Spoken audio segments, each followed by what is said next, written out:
Good morning, everybody. We're going to go straight to Tuesday's agenda. So by the time Tuesday ends, you should have completed on Google Classroom your week one assignments, all summer in a day anticipation guide, and today's read first half of all summer in a day and respond in Google Forms. But before we get to that, ask yourself these questions of identity. Who am I? Why am I doing this? Why am I doing this way? This short story is about how we treat other people, how we can feel isolated. Do I make people feel welcome at school, in my own home, my neighbors, in my community? Who are you? Think about it. So today for our learning targets and success criteria, you're going to get to know one another. You're going to be good listeners. You're going to stay focused on the Google Meets. You're going to limit distractions on Chromebooks and at home. And then you're going to read and respond to all summer in a day. You're going to listen closely or read deeply on your own. You're going to review all questions and answers to the best of your ability. You're going to use evidence from your text to support your answer. So today, that's exactly what we're doing. We're going to read the first 2 pages of the short story, then you're going to answer the following questions. I'm going to read you the first 2 pages if you prefer to read along with me, okay? All Summer in a Day by Ray Bradbury.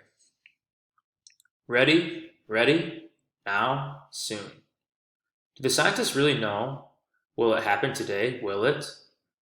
Look, see for yourself. The children press to each other like so many roses, so many weeds, intermix, peering out for a look at the hidden sun. It rains. It had been raining for 7 years.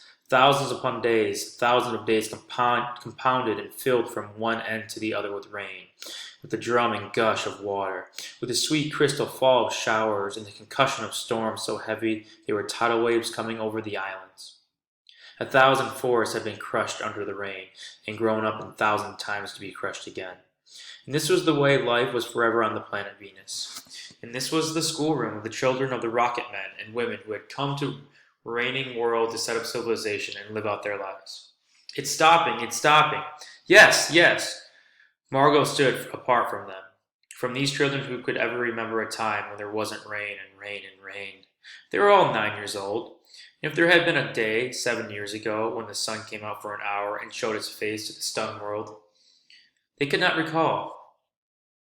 Sometimes at night she heard them stir in remembrance, and she knew they were dreaming and remembering gold or yellow crayon or a coin large enough to buy the world with. She knew that they remembered a warmness, like a blushing in the face and the body and the arms and legs and trembling hands. But they always awoke to the tattling drum, to the endless shaking down of a clear bead necklace upon the roof, the walk, the gardens, the forest, and their dreams were gone.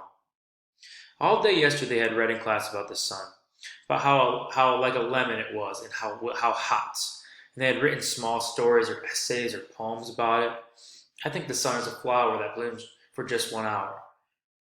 That was Margot's poem, read in a quiet voice in the classroom while the rain was falling outside. "Oh, you didn't write that," protested one of the boys. "I did," said Margot. "I did." "William," said the teacher. But that was yesterday.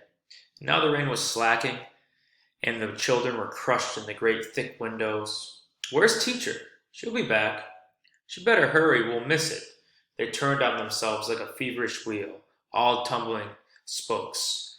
Margot stood alone. She was a very frail girl who looked as if she'd been lost in the rain for years, and the rain had washed out of the blue from her eyes, and the red from her mouth, and the yellow from her hair.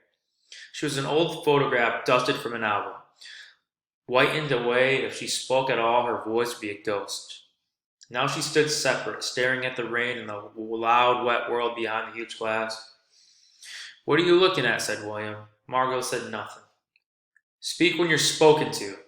He gave her a shove, but she did not move. Rather, she let herself be moved only by him and nothing else. They edged away from her. They would not look at her. She felt them go away. And this was because she would play no games with them in the echoing tunnels of the underground city. If they tagged her and ran, she stood blinking after them and did not follow. When the class sang songs about happiness in life and games, her lips barely moved. Only when they sang about the sun in the summer did her lips move as she watched the drenched windows. And then, of course, the biggest crime of all was that she came here only 5 years ago from Earth, and she remembered the sun, the way the sun was the sky, and when she was 4 in Ohio.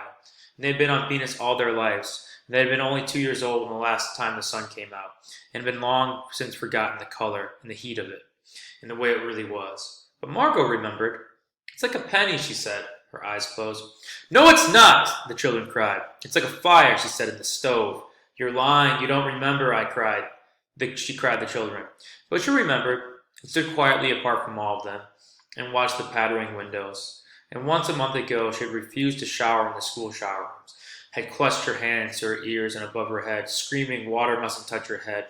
So after that, dimly she sensed it. She was different, and they knew she was her difference and kept her away. There was talk that her father and mother were taking her back to Earth next year. It seemed vital to her that they do so, though it would mean the loss of thousands of dollars to her family. And so the children hated her for all the reasons of big and little consequence. They hated her pale snow face, her waiting silence, her thinness, and her possible future. "Get away," the boy gave her another push. "What are you waiting for?" And then for the first time she turned and looked at him. What was she waiting for in her eyes? "Well, don't wait around here," cried the boy savagely. "You won't see nothing." Her lips moved. "Nothing," he cried. It was all a joke, wasn't it? He turned to the other children. "Nothing's happening today, is it?" They all blinked at him, and they understood, laughing and shaking their heads. "Nothing. Oh," but Margaret whispered, her eyes helpless. "But this is the day the science predict. They say they know the sun." Okay, so that is the first half of this short story. These children are stuck on Venus. Or can you imagine if it was raining every single day and there's a chance you might see the sun one time every 7 years?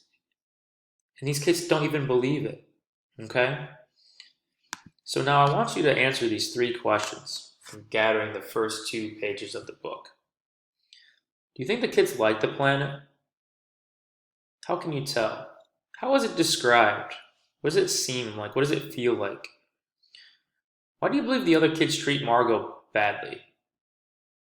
Is this something she did? Is it how she acts? What do you believe will happen next? Do you think the children will become friends? Do you think the sun will come out?